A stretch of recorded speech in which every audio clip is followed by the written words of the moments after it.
Hello friends, welcome to my channel.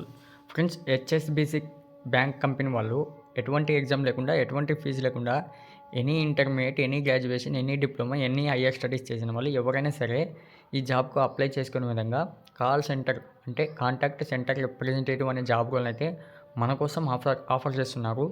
దీనికోసం పూర్తి వివరాలు అయితే తెలుసుకుందాం. ఛానల్ను సబ్స్క్రైబ్ చేసుకునే వాళ్ళు సబ్స్క్రైబ్ చేసుకుని అలాగే పక్కన ఉన్న బెల్ ఐకాన్ పైన యాక్టివేట్ చేసుకుని పెట్టుకున్నారంటే మేము చేసే ప్రతి ఒక్క నోటిఫికేషన్ అయితే వస్తుంది. ఫ్రెండ్స్, ఛానల్కి అయితే ఒక లైక్ అయితే కంపల్సరీగా ఇచ్చేసేయండి.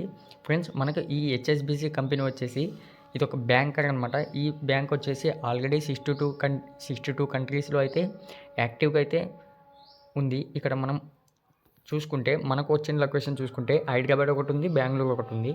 ఇక్కడ హైదరాబాద్లో వర్క్ చేయాలి అనుకునే వాళ్ళకు ఇక్కడ వర్క్ ఆఫర్ చూసుకుంటే హైబ్రిడ్ వర్కింగ్ అనమాట. ఇక్కడ హైబ్రిడ్ వర్కింగ్లో అంటే ఇప్పుడు మనము పార్ట్ టైమ్గా ఫుల్ టైమ్గా ఇంటి దగ్గర నుంచి అయినా చేసుకోవచ్చు. లేదా వాళ్ళు తర్వాత వర్క్ ఫ్రమ్ ఆఫీస్ చేయాలంటే వర్క్ ఫ్రమ్ ఆఫీస్ నుంచి అయినా చేయాలి. ఇది హైదరాబాద్ లొకేషన్. మనకు అప్లై డేట్ వచ్చేసి మార్చ్ 13, 2024. క్లోజింగ్ డేట్ చూసుకుంటే 27th March 2024. ఇక్కడ అలాగే బెంగళూరు లొకేషన్ చూసుకుంటే అదే 13th March నుంచి 2024 వరకు అయితే ఓపెనింగ్ డేట్ ఉంది. క్లోజింగ్ డేటు ఈ మంత్ 28th అయితే క్లోజ్ అయిపోయింది. ఇక మనకు బెంగళూరు లొకేషన్కి అప్లై చేసుకోవడానికి అవసరం లేదు కాబట్టి మనకు ఇక్కడ మంచి ఆఫర్ అనమాట ఇది. ఇక్కడ మనకు శాలరీ విషయానికి వచ్చేసి ఇవాళ అయితే ఎటువంటి శాలరీ వివరాలు అయితే ఇవ్వలేదు. ఇనిషియల్గా గెస్ చేసి చెప్తే మంత్లీ 35K టు ఇవ్వచ్చు అని ఎక్స్పెక్ట్ అయితే చేస్తున్నాము. బట్ ఇక్కడ మనము ఈ జాబ్కి అప్లై చేసుకోవాలంటే ఫుల్ డీటెయిల్స్ అయితే తెలుసుకుందాము. అలాగే మీకు వర్క్ ఏముంటుంది అంటే ఇక్కడ మనం కాల్ సెంటర్ అని చెప్పాం కదా, కాంటాక్ట్ సెంటర్ రిప్రజెంటేటివ్. మనకు బ్యాంకు నుంచి వచ్చే ఇష్యూస్, మనకు మెయిన్ ప్రాపర్గా వచ్చే ఇష్యూస్ మనము కాల్ సెంటర్ అనగానే దాని గురించే వర్క్ ఉంటుంది.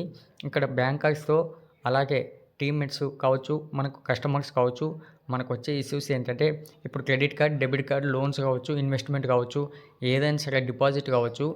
మనం ఇంటి దగ్గర నుంచి ఏం చేయాలంటే ఒక పర్సన్ లోన్ తీసుకున్నాడు, ఆయనకు అమౌంట్ రాలేదు, ప్రాబ్లం ఏంటి అది మీకు తెలుసుకుని వాళ్ళకి క్లియర్గా వాళ్ళకి అర్థమయ్యే విధంగా, వాళ్ళు అప్రోచ్ అయ్యే విధంగా వాళ్ళ ప్రాబ్లమ్ని అయితే సాల్వ్ చేయాలి. అదేవిధంగా ఇప్పుడున్న మనకు సిచ్యువేషన్లో క్రెడిట్ కార్డ్ పైన మనకు ఎక్కువ ఆఫర్స్ వస్తున్నాయి. ప్రతి ఒక్కరికి ట్రాన్సాక్షన్ ఎవరిదైతే ఎక్కువగా ఉంటుందో వాళ్ళకు క్రెడిట్ కార్డ్ ఆఫర్ అయితే చాలామందికి క్రెడిట్ కార్డ్ ఆఫర్ చేస్తున్నారు. వీళ్ళకి ఎలా అప్లై చేసుకోవాలి, అప్లై చేసుకున్న తర్వాత వాళ్ళ కార్డు ఎందుకు రాలేదు, ఏమైనా ఇష్యూ ఉందా, ఇటువంటివి మీకు చెక్ చేసి కస్టమర్ని అయితే అప్రోచ్ చేయాలి. ఫ్రెండ్స్, వర్క్ అయితే ఇదే విధంగా ఉంటుంది.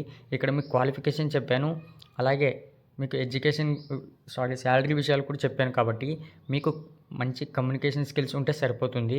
దీనికి అప్లై చేసుకోవడానికి ఇక్కడ మీకు డిస్క్రిప్షన్ లింక్ ఇస్తాను. ఇక్కడ మన ఛానల్ నుంచి అయితే ఈ విధంగా ఓపెన్ అవుతుంది. ఇక్కడ ఎలా అప్లై చేసుకోవాలని చూపిస్తాను, ఒకసారి చూసుకోండి.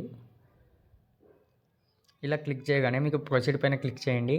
ప్రొసీడ్ పైన క్లిక్ చేయగానే ఫ్రెండ్స్, మొబైల్లో అప్లై చేసుకోవాలనుకున్న వాళ్ళకి మనం డెస్క్టాప్ మోడ్లో అయితే పెట్టుకుని ఇక్కడైతే అప్లై చేసుకోవాలి. ఇక్కడ ప్రైవసీ స్టేట్మెంట్ అయితే ఒకటి ఇచ్చారు, అన్నీ ఒకసారి చదివేసుకుని ఐ యాక్సెప్ట్ పైన క్లిక్ చేయండి. ఇక్కడ కిందికి స్క్రోల్ చేయగానే మనకు ఈ బ్యాంక్ అకౌంట్లో మనకి ఏదైనా అకౌంట్ ఉంటే డైరెక్ట్గా లాగిన్ అవ్వండి, లేకపోతే ఇక్కడ న్యూ యూజర్ పైన క్లిక్ చేయండి. ఈ విధంగా అయితే ఓపెన్ అవుతుంది. ఇక్కడ నుంచి యూజర్ నేమ్, సపోజ్ మా అకౌంట్ నేమ్, మా యూట్యూబ్ ఛానల్ నేమ్ భాష అని ఉంది, logo B capital ASHA small @ suppose 1 2 3 4 simple. Friends, ఈ విధంగా అయితే యూజర్ ఐడి ఇవ్వండి. పాస్వర్డ్ మీ ఇష్టం. ఆ పాస్వర్డ్ కూడా ఏ విధంగా ఉండాలంటే ఒక బిగ్ లెటర్, సేమ్ నేను ఏదైతే యూజర్ నేమ్ ఇచ్చానో అదేవిధంగా అదే ఇవ్వకుండా డిఫరెంట్గా ఇవ్వాలి. అక్కడ భాష @ 1 2 3 4 అని ఇచ్చాను, ఇక్కడ అదే పాస్వర్డ్కి యూజ్ చేయకూడదు, డిఫరెంట్గా యూజ్ చేయాలి. ఇక్కడ ఈమెయిల్ అడ్రస్కి, యూజర్ నేమ్కి, పాస్వర్డ్కి సంబంధం లేకుండా డిఫరెంట్గా అయితే మీకు email address, re-enter email address అయితే ఇవ్వండి. ఇక్కడ రిజిస్టర్ చేసుకున్న తర్వాత మీకు అక్కడ నుంచి పాన్ కార్డు ఉన్న వాళ్ళకు పాన్ కార్డు, అలాగే మీ ప్రొఫైలు, మీ ఎడ్యుకేషన్ క్వాలిఫికేషను, మీకు ఇంట్రెస్ట్ ఉందా, మీకు ఇలా మీకు ప్రొఫైల్ గురించి డీటెయిల్స్ అడుగుతారు, అవన్నీ ఇచ్చేసి సబ్మిట్ అప్లికేషన్ పైన క్లిక్ చేశారంటే మీకు షార్ట్గా మెయిల్ నుంచి ఒక మెసేజ్ అయితే రావడం జరుగుతుంది. ఫ్రెండ్స్, దీనికి తక్కువ సమయం ఉంది కాబట్టి ఫాస్ట్గా అయితే అప్లై చేసుకోవడానికి ట్రై చేయండి. అలాగే నెక్స్ట్ అప్డేట్ కోసం మా ఛానల్ను సబ్స్క్రైబ్ చేసుకుని బెల్ ఐకాన్ అయితే యాక్టివ్లో ఉంచుకోండి. ఛానల్కు లైక్ చేయడం మర్చిపోకండి. Thank you friends.